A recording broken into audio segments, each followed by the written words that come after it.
Hello everyone, welcome back to our YouTube channel. This is Shubham Pawanikar. जैसा मैंने आपको कहा था कि मैं आईबीपीएस क्लर्क मेंस के जीए के क्वेश्चन लाऊंगा, तो हम डिस्कस करते हैं कि कैसे क्वेश्चन आए थे, किस टाइप के क्वेश्चन आए थे और क्या क्या क्वेश्चन थे और क्वेश्चन की फ्रेमिंग क्या थी। तो वीडियो के साथ बने रहना और सब्सक्राइब जरूर कीजिए। तो हम स्टार्ट करते हैं।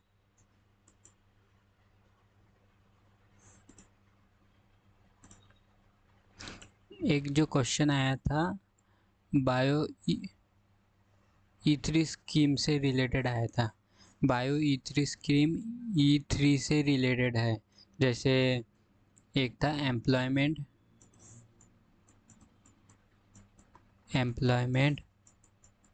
एंड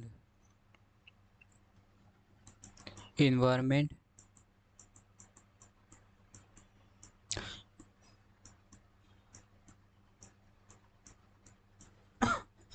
एम्प्लॉयमेंट इन्वायरमेंट और एक कंपोनेंट था, अभी मुझे याद नहीं आ रहा। और इसका क्वेश्चन ये था, जो 3 कंपोनेंट दिए थे, एम्प्लॉयमेंट इन्वायरमेंट और एक और था कंपोनेंट, तो वो 3 कंपोनेंट दिए थे और एक चौथा था ऑप्शन। उसमें से पूछा था कि कौन इसका पार्ट नहीं है। तो जो चौथा जो आंसर था ना, वो था एंटरप्रेन्योरशिप। यही आंसर था जो कि इसका पार्ट नहीं है। Second question, top zinc producing state, जो कि राजस्थान है। 5 ऑप्शन दिए थे, उसमें से चूज करना था। जैसे अलग अलग मध्य प्रदेश दिया था, हिमाचल प्रदेश और एक्सेट्रा एक्सेट्रा, और उसमें से राजस्थान आंसर था हमारा। मैं इसको नंबर दे देता हूँ ताकि आपको पता चले कि क्वेश्चन कितने थे। 1 2 3 4 5 6 7 8 9 और 10। तो हम स्टार्ट करते हैं। और एक था कॉम्पिटिटिव इंडेक्स था। कॉम्पिटिटिव इंडेक्स में टॉप 5 जो थे वो दिए थे, और उसमें से टॉप कौन था ये पूछा था। और फोर्थ क्वेश्चन था एग्री क्लिनिक रिलेटेड क्वेश्चन। इसमें कुछ नंबर बेस्ड क्वेश्चन पूछा था, क्या कितने नंबर है या कुछ ऐसा कुछ क्वेश्चन था। आप बताना इसमें एग्जैक्ट क्या था, मुझे जितना याद है। और एक एनपीएस एम्प्लॉय का शेयर पूछा था, जो एनपीएस न्यू पेंशन स्कीम है, नेशनल पेंशन की स्कीम। उसमें जो एम्प्लॉय का शेयर है, मैंने तो इसका 14% टिक किया है। अब बताना है सही है या नहीं है, और गलत है तो करेक्ट आंसर क्या है। और 6 क्वेश्चन था भीष्म स्कीम से रिलेटेड। भीष्म स्कीम एक भीष्म क्यूब एक ये है जहाँ पर जो हेल्थ सर्विस पहुँचती नहीं है, उसके लिए बनाया गया है। तो जिसके इस क्यूब में सारे इक्विपमेंट होते हैं हेल्थ से रिलेटेड। उससे ही रिलेटेड क्वेश्चन था कि उसमें ऑप्शन दिए थे कि ऑक्सीजन से रिलेटेड होता है या नहीं होता है। वैसे 2-3 स्टेटमेंट बेस्ड क्वेश्चन थे, तो उसमें से चूज़ करना था कौन सा करेक्ट वाला है। तो ये 6th क्वेश्चन हो गया हमारा। और 7, आरबीआई की होली ओन सब्सिडरी पूछी थी फॉरेन बैंक, जो कि फॉरेन में। कुछ ऑप्शन दिए थे, ये मैंने अटेम्प्ट नहीं किया था क्योंकि मैंने नहीं पढ़ा था, तो उसमें से एक जो टिक करना था। और 8 क्वेश्चन था आरबीआई प्राइवेट कंपनी का कैपिटल एक्सपेंडिचर रिलेटेड क्वेश्चन था। एग्जैक्ट तो मुझे याद नहीं, आप बताना आपको याद होगा तो क्या क्वेश्चन था। और एक था modern loan scheme related question था। इसका कुछ शायद अमाउंट से रिलेटेड क्वेश्चन था, अमाउंट पूछा था इसका।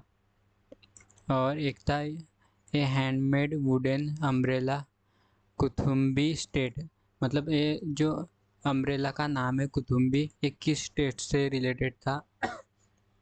तो इसका केरला आंसर था। मैं पहले दो आंसर में मतलब दो ऑप्शन में कंफ्यूज हो गया था, एक केरला और एक कर्नाटका, क्योंकि के से रिलेटेड शुरू होता है तो मैं कंफ्यूज हो गया था। फिर थोड़ा याद करने के बाद पता चल या याद आ गया, तो मैंने केरला ही टिक किया है, जो कि मेरा बिल्कुल करेक्ट है। और उसके बाद क्वेश्चन था मैच द मतलब जो स्पोर्ट पर्सन जो थे पेरिस ओलंपिक में, जो जिन्होंने मेडल जीते, जैसे मनु भाकर, उसके आगे शूटिंग दिया था, जो कि इनकरेक्ट पूछा था। जो आंसर तो एम एन शेरावत था, जो कि रेसलिंग से रिलेटेड है, पर यहाँ बॉक्सिंग दिया था, जो कि हमारा आंसर था। और जो ऑप्शन थे जो मनु भाकर, शूटिंग से रिलेटेड ऑप्शन था, और और जो मनु भाकर के साथ जो एक और मिक्स डबल जीता है, उनका नाम था, वो भी शूटिंग से रिलेटेड, ऐसे ऑप्शन थे। और आबा आईडी जो कि 14 नंबर, मैंने ये दोनों क्वेश्चन टिक किए, वो भी सही। आबा आईडी 14 मुझे याद था, मैंने कुछ दिनों पहले ही पढ़ा था। और इसका 17 ऐसे, 18 ऐसे एंड 12 ऐसे ऑप्शन थे, जो कि मुझे तो मैंने ये ऑप्शन देखे भी नहीं। जैसे मैंने आबा आईडी नंबर डिजिट पूछा, मुझे याद आ गया 14, मैंने टिक कर दिया था। और highest wetland area in which state, जो अभी वेटलैंड की एक न्यूज़ आई थी, और लंबी चौड़ी न्यूज़ थी, वो बहुत कुछ था उसमें, एरिया दिया था और इम्पोर्टेंट भी न्यूज़ थी। तो उसमें से जो हाईएस्ट किस में है, और इसमें जो ऑप्शन दिए थे, वेस्ट बंगाल बंगाल था, हिमाचल प्रदेश था, ऐसे ऑप्शन थे। उसमें से आंसर था हमारा गुजरात।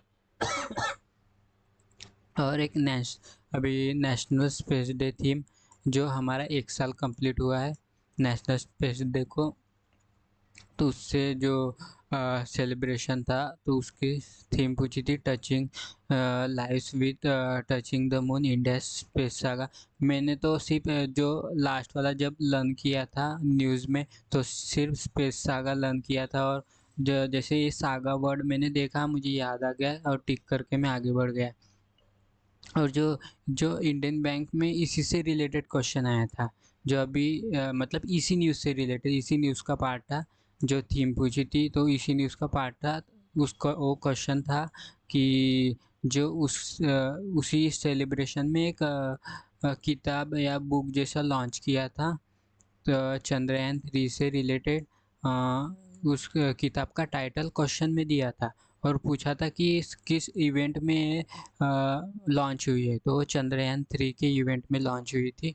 तो इस मतलब एक ही न्यूज़ से एक दो क्वेश्चन भी आते, 2-3 क्वेश्चन भी आ जाते, पर वो अलग अलग एग्जाम में होते। जैसे इसी क्वेश्चन में इंडियन बैंक में आ गया, इसी क्वेश्चन में IBPS क्लर्क में है।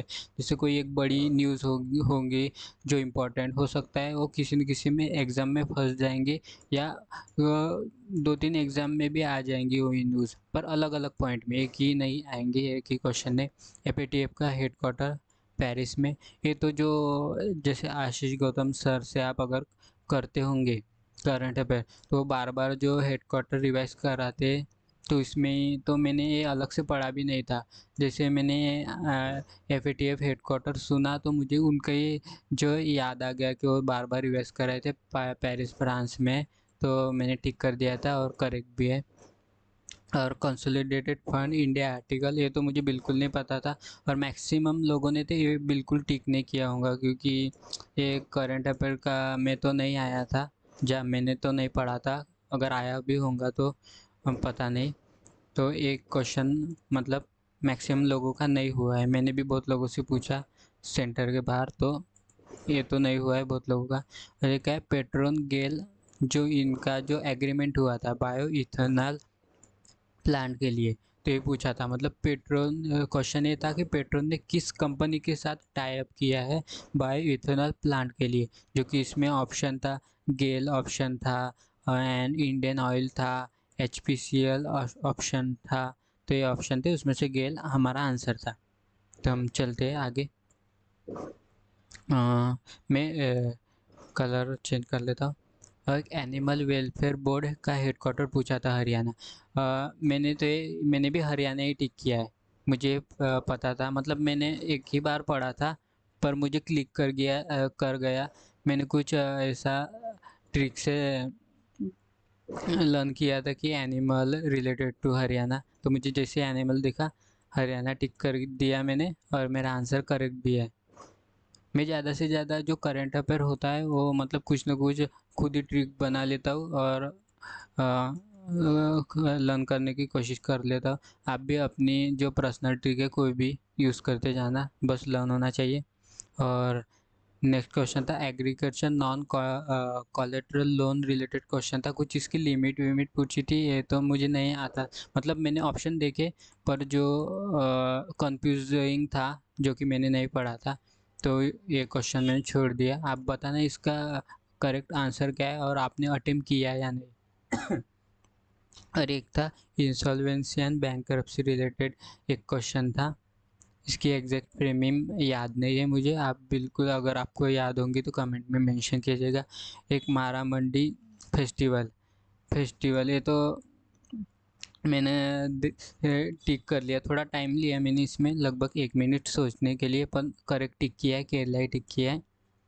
और एक था ए Shikhar Dhawan retirement related question, मतलब शिखर धवन ने के नाम पर कौन सा ये मतलब रिकॉर्ड है ये पूछा था, ये क्वेश्चन था।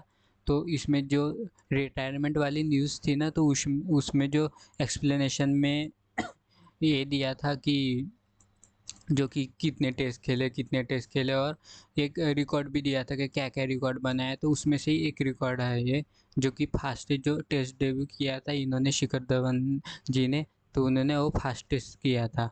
तो ये क्वेश्चन पूछा था जो कि मुझे याद ही था। एक म्यूचुअल फंड रिलेटेड क्वेश्चन था और इसमें कैसे म्यूचुअल फंड के टर्म दिए थे 5 टर्म, और टर्म भी ऐसे दिए थे कि शॉर्ट फॉर्म में दिए थे, जैसे एसटीपी ऐसा कुछ था। ये फुल फॉर्म दिए थे तो हम अंदाज़ा भी लगा सकते थे कि हाँ ये रिलेटेड है ये रिलेटेड नहीं है, तो शॉर्ट फॉर्म दिए थे, तो मैंने स्किप ही कर दिया ये क्वेश्चन। और एक NPCI promoter bank related question था, इसमें कितने नंबर ऑफ है ये पूछा था जितना मुझे याद है। अगर मैं करेक्ट हूँ तो आप क्वेश्चन में कमेंट में मेंशन कीजिएगा कि इसकी एग्जैक्ट फ्रेमिंग क्या थी। और UPI limit for tax payment के लिए ये 5 लाख है और ये टैक्स पेमेंट के लिए पूछा था। जैसे यूपीआई लिमिट बढ़ाई गई है, जैसे हॉस्पिटल एंड एजुकेशन, जैसे इनके लिए 5 लाख है, और जो जो नॉर्मल जो लिमिट है वो 1 लाख है। और आगे चलते हैं हम। एक बल्क डिपॉजिट लिमिट आई थी शेड्यूल कमर्शियल बैंक की अर्ली, मतलब जो ये 3 करोड़ थे, जो 2 करोड़ से लिमिट 3 करोड़ कर दी गई है। तो ये क्वेश्चन में दिया था कि 3 करोड़ पर किससे की, मतलब अर्लियर वाली पूछी थी जो कि उसमें 1 2 3 करोड़ ऐसा ऑप्शन था, जिसका 2 करोड़ है। मेरा ये क्वेश्चन गलत हो गया है क्योंकि मैंने इसमें 1 टिक किया है, तो एक 0.25 नेगेटिव मार्किंग, क्योंकि मुझे लगभग ये याद था क्योंकि 1 से 3 किया है, 1 ही टिक किया था मैंने। पर इसका आंसर करेक्ट 2 है। आई होप कि आपने 2 ही आंसर टिक किया होगा। और ये तो शायद अप्रैल की न्यूज़ है, अप्रैल या मई की न्यूज़ है, मुझे याद है क्योंकि जब मैंने रिवाइज कर स्टार्ट किया था तो यही न्यूज़ सबसे पहले पढ़ी थी। डोमेस्टिकली सिस्टमेटिकली इम्पोर्टेंट बैंक की मतलब ऑप्शन दिया था, मतलब स्टेटमेंट बेस्ड था, LIC NICL और ECGC ऐसे GIC ECGC ऐसे ऑप्शन थे, उसमें से फिर जो ऑप्शन थे ना उसमें ओनली ABCC ऐसे पूछे थे, पर उसमें से ये जो 3 थे ना LIC NICL और GIC ये करेक्ट आंसर था।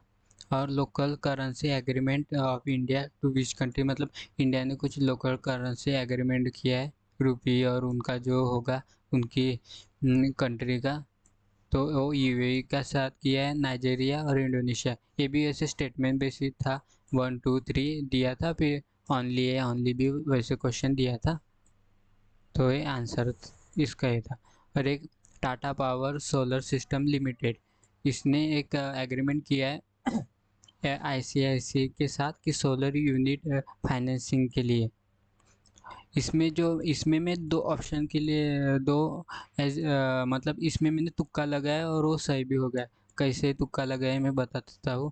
क्योंकि मैं दो ऑप्शन में जैसे मैंने बताया था कि जब मैं दो ऑप्शन में कंफ्यूज होता हूँ तो अभी मैं तुक्का लगाता हूँ, ऐसे नहीं। तो जब मैं ICICI और HDFC इसमें कंफ्यूजिंग था, पर तो मैंने ऐसा तुक्का लगाया कि जो ये न्यूज़ थी मुझे ये पता थी कि ये लेटेस्ट वाली न्यूज़ है, क्योंकि मैंने अभी अभी पढ़ी थी।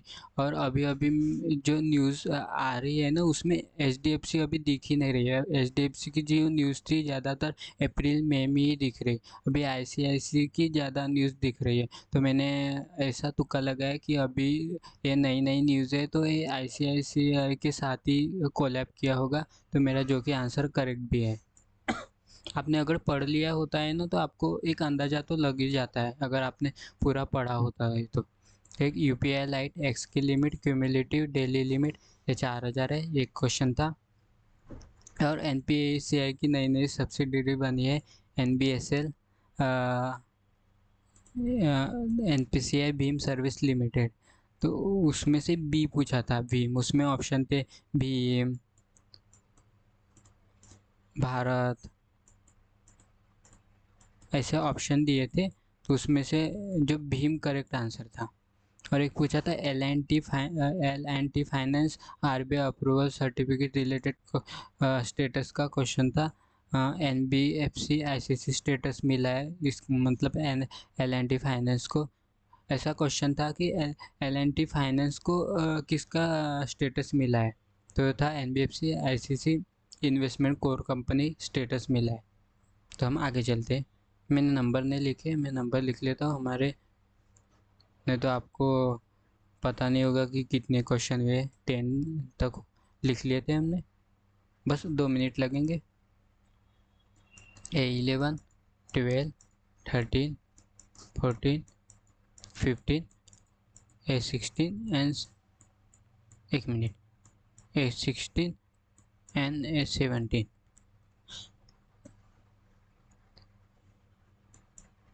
मैं कलर चेंज कर लेता हूँ, आपको देखने में दिक्कत नहीं जाएगी।